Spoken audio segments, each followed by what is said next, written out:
The other is very interesting is for modeling the invasive species. So we have a species in Africa, so we know they're there, we know where they are, and suddenly someone found that there's some of organisms already appearing in South America.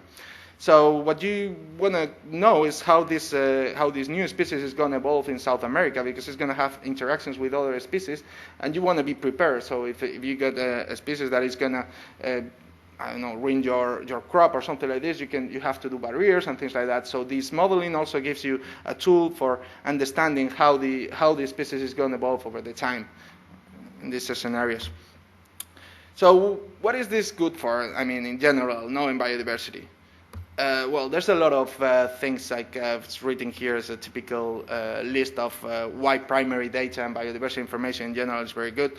So you can take environmental regionalization, impact on climate change. Well, there's a lot of them. Me personally, I have to say I'm very more concerned, and actually I believe that conservation matters and that it's our responsibility to keep the world the way we got it. So being a little bit more positive, I think it's the more we know about biodiversity, the better we're going to be able to conserve it, and the better planet we're going to have. So that's why I think biodiversity information matters a lot. So cool. It's not only that we are saving the world, or saving the species in the world. It's also that this very cool data, actually. This is the field that we are all that is handling all this information. It's called biodiversity informatics, and we are very based on the idea of open data. So it's very relevant to the Geoweb. So all our data is available on the net. And you can do a lot of cool visualizations with them. And all these things that is niche modeling and so on, it's very young field. So it's very, very cool. So that's actually the reason why we started the company Visuality. It was very much to do research on visualization and analysis of data, together with an interaction designer. His name is Sergio. So we started it. So the next thing I'm going to be talking about is now more related to the different projects that exist and how we are sharing right now all this data. So we have all this information available, but yeah, there's different projects that are actually mobilizing and are making this possible. So the first one I'm going to be talking about is Encyclopedia of Life, that I think has some a lot of people know here in America. So what they're trying to do is to create what they call a species page for every species in the world.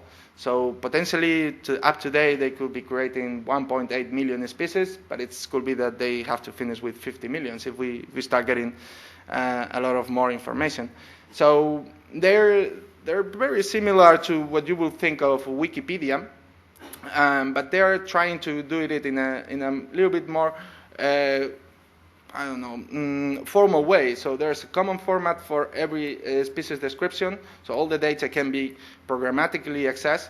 It's customizable by the user. It's freely available, accessible from a common portal. But there's also API. So if you want to do something with the data, it's also available. And it's never completed. So it's going to be continuously improving. Okay, well, just to have here a video, I'm going to do it. I wanted to do it in a video, but if not, we're going to go directly to the web.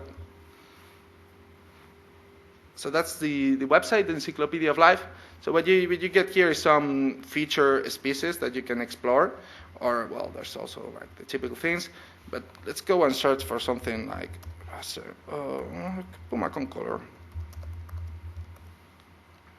So if you search for a scientific name, I think you can also search for common names. Check for it. The reason why you get a list of other names is because actually scientific names are not a very stable thing. So you will see that if you search for puma concolor, you will get a lot of different variations. So this is their species page. So you get pictures, you get maps. I will get back to them later, because this is where I'm going to be focusing. People can comment. There's pictures are aggregating from different services like Flickr and other biodiversity services. Here you have what we call the taxonomy.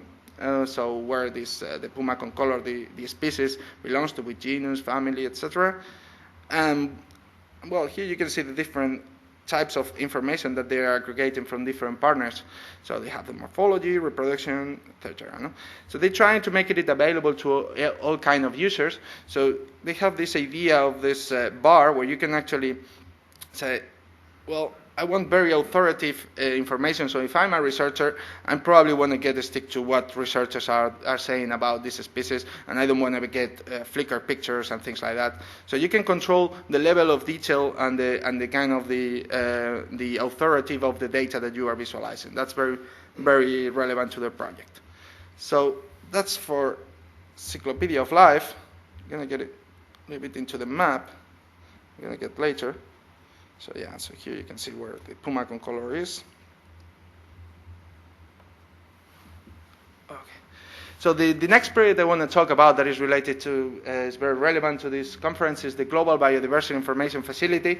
And I'm actually going to do it using their own words, just not being correct. So it's a global network of data providers that builds biodiversity information infrastructure and promotes the growth of biodiversity information content on the internet by working with partner initiatives and coordinating activities worldwide. Okay, that's what they get on their website.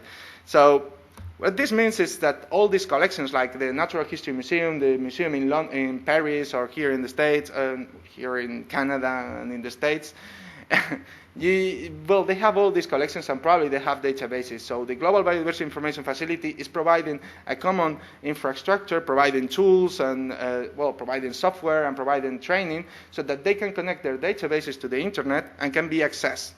So what they are actually doing is all of these institutions are setting up web services and then are available for users to consume the data. So that's what they're mobilizing. The typical kind of diagram of our network, of our architecture, is on the bottom you have the biological databases. They have sometimes not very reliable, so we have some data providers which actually have Access databases or even Excel.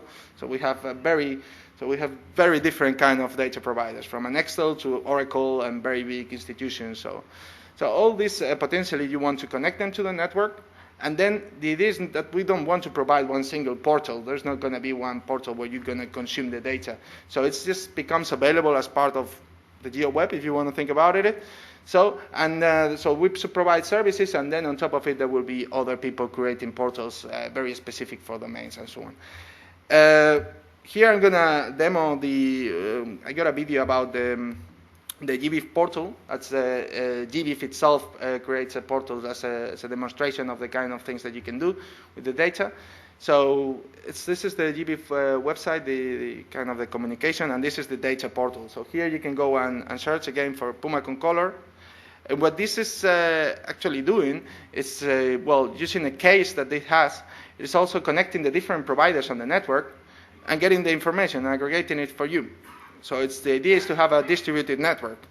Okay, so you can see here there's links for downloading the data in Google Earth, all these formats, whatever you want, and you also get a map like the one in Encyclopedia of Life, and you get the data sets. The data sets are the different providers that provide data for this species. So it's an aggregation. So you can also visualize the data or browse the data by country. So here you have I think I'm selecting here Spain. So you can see how much data Spanish providers are providing to the whole network, and I think the last part is actually, well, this is nearly 3 million. So these are the different providers within Spain. And finally, you can also browse by data sets. So if you are the Smithsonian Museum, well, you can only browse your data within this portal. So yeah. But for me, at least for me, the most cool thing is that it's this project is providing web services, and it's providing some REST web services. Yeah, REST. And so you don't need to go through their website. You can go and create your own applications, and this is where all the fun starts. Well, all the fun and all the research, if you want to say it. I'm coming more from the